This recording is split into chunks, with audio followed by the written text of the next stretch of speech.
공군 부사관이 또 후배를 성추행한 사실이 확인됐습니다. 고 이해람 중사가 마지막으로 근무했던 그 부대입니다. 군의 부실한 대응도 도마 위에 오르고 있습니다. 김숙경 군인권센터 부설 군성폭력 상담소 소장과 이야기 나눠보겠습니다. 어서 오십시오. 어서 오십시오. 네, 반갑습니다. 김숙경입니다. 먼저 이번 사건 피해자가 15특수임무비행단 소속 여군 하사죠. 가해자는 준이고요. 그러니까 네, 맞습니다. 네. 부사관 중에 가장 높은 계급이죠, 네, 준이가. 맞습니다. 피해 상황 하나하나 볼 텐데 일단 성희롱 피해부터 설명을 좀 해주실까요? 22년 1월부터 가해자가 피해자에게 여자로 보인다라는 말을 좀 했었고요. 예. 그때부터 이제 성희롱이 시작된 거죠. 뭐 너만 보면 계속 생각이 난다. 그리고 나랑은 결혼을 못하니까 내 아들이랑 결혼해서 며느리로서라도 보고 싶다. 이런 얘기들을 했었고요. 예. 예, 그 외에도 계속적으로 뭐 집에 보내기 싫다 뭐 이런 얘기들, 나랑 만나주면 안 되겠냐, 나를 사랑해달라 이런 얘기들이 지속적으로 있었습니다. 예. 이런 말뿐만 아니라 신체 접촉도 수차례 있었다고 하더라고요. 어떤 것들이 있었나요? 네, 안마를 가장해서 어깨와 뭐 발을 만지거나 그리고 허리를 껴안거나 뭐 부항을 떠준다면서 갑자기 와서 옷을 들추고 등에 부항을 놓고 예. 신체 여러 부위를 만진다거나 이런 일들이 있었고요. 이런 일들이 이제 심각한 것은 매월 1, 2회 이상 거의 지속적으로 반복돼 왔다는 것입니다. 예. 이게 사실 피해 사실이 어제 발표된 것 중에 좀 엽기적이고 추악하다고 해야 할까요? 그런 것도 있던데 그걸 좀 설명을 해주실까요? 네, 맞습니다. 이제 그 성희롱 중에서는요, 50만 원을 송금을 하고 가해자가 송금을 하고 나를 사랑해주면 안 되겠냐 이런 것도 있었고요. 돈을 보냈다고요? 네네. 그래서 피해자 당연히 이제 바로 반환을 했죠. 예. 했고 이제 그런 사건도 있었고 이제 코로나에 걸린 그 내용이 좀 있습니다. 예. 가해자가 전화를 해서 늦은 밤에 전화를 해서 사무실에 다 걸린 것 같다. 너만 안 걸린 것 같으니 예. 잘못하면 네가 다 모든 업무를 도맡아 할 수 있으니 업무를 쉬기 위해서는 그 코로나에 걸린 하사가 한 명 있었거든요. 격리 숙소에 예. 이제 격리돼 있었는데 그 숙소에 가서 물컵만 받아서 마시면 된다 이런 얘기를 한 거예요. 그래서 피해자는 안 가겠다라고 얘기를 예. 했습니다. 그런데 가해자가 한 39분여 동안 계속 설득을 했고 어쩔 수 없이 강요에 의해서 갔었고 피해자는 그냥 밖에서 기다리면 되는 줄 알았더니 예. 강제로 데리고 들어가서 앉게 하고 이런 일이 있었고요. 그리고 그 격리하사 코로나에 걸린 예. 격리하사하고 뽀뽀를 하라고 하고 예. 그다음에 피해자가 또 싫다고 하니까 뭐 혀에 손가락을 넣으라고 또 얘기를 했고요.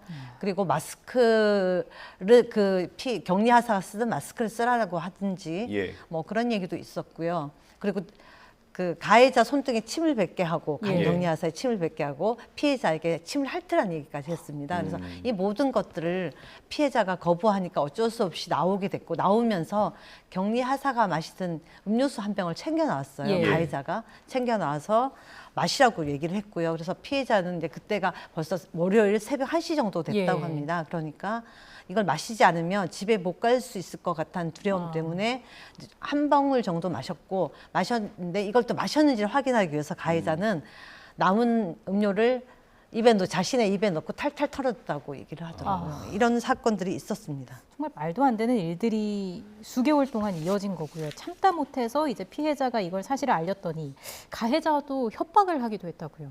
네, 뭐 가해자가 협박을 했었죠. 뭐 내가 죽으면 주위의 사람 모두 알게 될 텐데 너도 힘들어질 거 아니냐. 합의를 해라. 뭐 이런 얘기가 수십억도 줄 수 있다. 뭐 네가 달라내 다 줄 수 있다. 이런 얘기도 했었고요. 예. 너랑 나랑만 알면 평생 그 하지 않아도 된다라고 얘기를 했고 재판이 되면 모든 것이 될 텐데 코로나 확진된 상황 같은 것도 내가 얘기할 수밖에 없다. 뭐 이런 얘기를 하면서 협박을 했습니다. 예.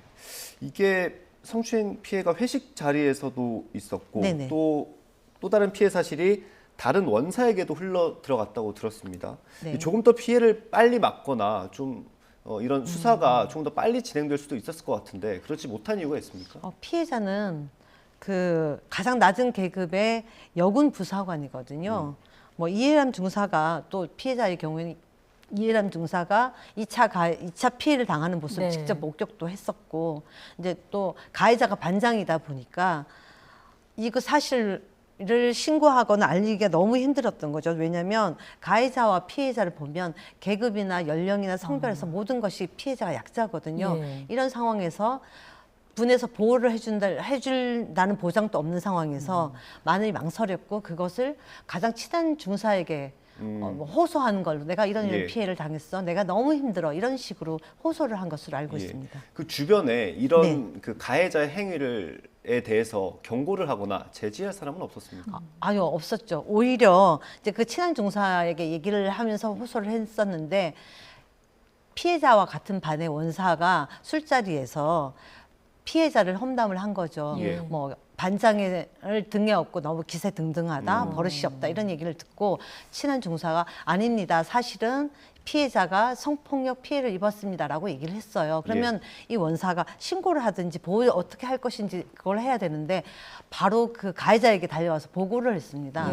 이런 게 있다라고 해서 그때부터 또 가해자의 협박이 또 시작된 거고요. 예. 그렇기 때문에 오히려 주변에서 보호는커녕 이런 문제들이 있었던 거죠. 예. 군에서 보호를 해줄 거라는 믿음이 없었다는 게 좀 답답한 네네. 현실이기도 하고요. 이번에 공개된 피해 상황들이 상당히 구체적이더라고요. 이게 그만큼 또 동의도 있었을 거고 그렇죠. 피해자가 네. 이렇게 용기를 내게 된 이유가 있을까요? 피해자는 많은 고민을 했고요. 뭐 현재도 고민하고 있습니다, 사실은. 그리고 죽을 정도로 힘들었다고 얘기를 하고 있고 성추행 피해자라는 사실만으로도 힘든데 예. 조금 전에 말씀드린 그 격리하사 숙소 방문건으로 인해서 이제 피의자 신분까지 됐어요. 예. 되니까 더 이상 군을 믿고 있을 수 없다는 것들이 너무 강하게 왔고 네. 이제 피해자는 군인으로서의 자부심도 강했고 군을 너무 사랑해서 자기는 끝까지 가고 싶다는 생각 때문에 계속 망설였었거든요. 예. 그럼에도 불구하고 이것이 되지 않으니까 피해자 신분이 됐고 더 이상 자기가 이제 궁지에 몰려서 이렇게 됐기 때문에 내가 이제 선택할 수 있는 게 없다라고 생각을 한 거죠. 그래서 큰 용기를 낸 것이고 그렇습니다. 예. 이게 좀 정리를 해보면요. 직접 가해자는 구속이 된 상태고요. 네, 맞습니다. 2차 가해를 했던 준이는 그대로 근무를 하고 있고 지금 피해자는 2차 가해를 한 사람은 준이가 아니고 원사입니다. 원사입니까? 네네. 예. 정정하겠습니다. 원사는 지금 그대로 근무 중이고요. 네네. 그럼 피해자는 지금 어떻게 지내고 있습니까? 피해자는 지금 청원휴가를 받아서요. 청원휴가를 하고 있고 왜냐하면 사실은 피해자는 사건이 신고된 즉시 바로 부대로 원복하고 싶었거든요. 예. 원복이라는 거는 자신이 평상시에 하던 업무 그대로 그 업무를 그대로 하는 것을 얘기합니다. 같은 사무실에 같은 업무를 하는 원복을 하고 싶었는데 이제 피의자 사건도 있었고 하면서 피해자를 가해자 격리하사와 분리시킨다는 명목으로 다른 부대로 전출 가든지 하라고 한 거죠. 그래서 피해자는 어쩔 수 없이 청원휴가를 낼 수밖에 없었고 또 이후에 2차 그 가해를 한 원사를 고소를 했어요. 네. 고소를 했기 때문에 이 부분이 피해자 분리가 될 줄 아는데 가해자는 이거는 성추행 사건이 아니기 때문에 분리가 안 된다라고 해서 또 못 돌아오고 있고 그 아까 말한 그 격리 하사 사건 중에서 예. 뭐 혐의가 뭐가 있었냐면 성추행 혐의도 있었거든요. 예. 불인등 강제추행이라고. 왜냐하면 그 격리 하사의 눈에 마스크를 쓰게 하고 혀에 손가락을 집어넣었어요. 네. 그 준이가 가해자가 넣었기 때문에 이것을 성추행으로 해서 피해자도 한 줄 알고 성추행 혐의로 했는데 이 혐의는 벗었습니다.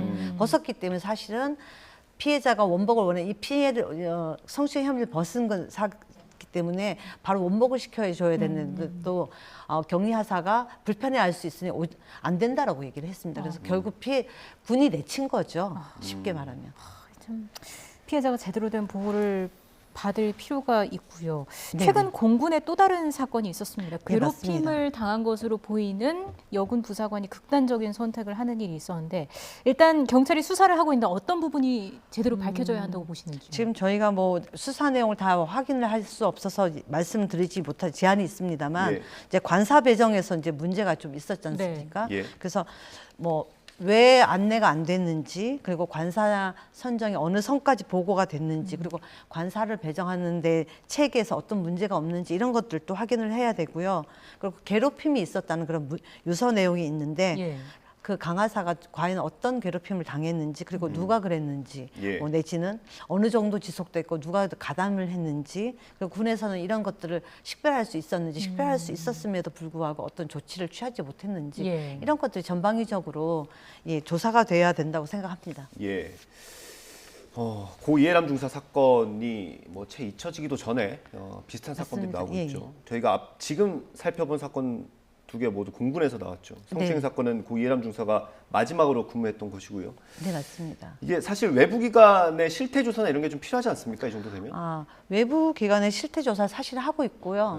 뭐 여성정책연구원이나 이런 곳에 외부 발주를 줘서 하고 있는데 이제 문제는 피해자들이나 여군들이 이런 내용을 스스럼 없이 할 수 있는 환경이 아니라는 겁니다. 예. 그래서 이 조사 자체도 좀 한계가 있다고 봅니다. 예. 그럼 어떤 게 좀 개선이 돼야겠습니까? 우선은 군 자체의 그 폐쇄성이 가장 큰 문제이기 때문에 지금 이 폐쇄성을 어떤 식으로 극복을 할 것인지 또 문제가 될 것이고 지금 2차 가해 같은 경우는 관할권이 수사 관할권이 군에 있거든요. 예, 성폭력과는 별개의 건으로 보기 때문에 이런 문제들이 있어요. 그래서 이제 보다 보니까 결국은 성폭력 피해 사건들이 일어나면은 사람들이 하는 얘기가 피해자들이 하는 얘기가 피해자는 있는데 가해자는 없다 이런 얘기를 하거든요. 예. 이런 것들이 제대로 처벌되지 않고 징계되지 않고 이런 모습들을 보면서 하는 거기 때문에 이런 외부 실태 조사가도 중요하지만 그에 앞서서 그렇게 얘기할 수 있는 분위기들 그리고 군의